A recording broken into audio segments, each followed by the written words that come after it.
হ্যাঁ মামি মামি মামি না মামি তো না শোনো ইয়ে রাশেদা তুমি আমার মায়ের বললো না হ্যাঁ মা কিন্তু আমার লাঠি দিয়ে পিটাবে আর এই বয়সে ভাগিনার সামনে মেয়ের সামনে মার খাওয়াটা ঠিক হবে না। তাহলে দাঁড়ায় আছো কেন? কানে ধরো। ধরছি। এই, আমার কান নাকি? তোমার কান ধরো, কানে ধরো। কানে ধরে বলো যে আর ইহো জিন্দিগিতে সিগারেট খাবো না।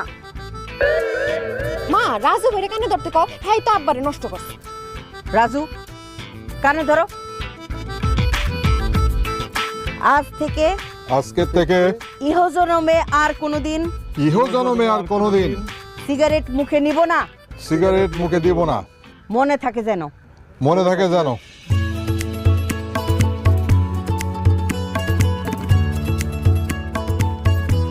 ধরা পড়ে আমাকে ফাঁসাইছি দিলা। প্যাকেট আছে? কি বলো, আমি কি সিগারেটের কার্টুন নিয়ে আসছি?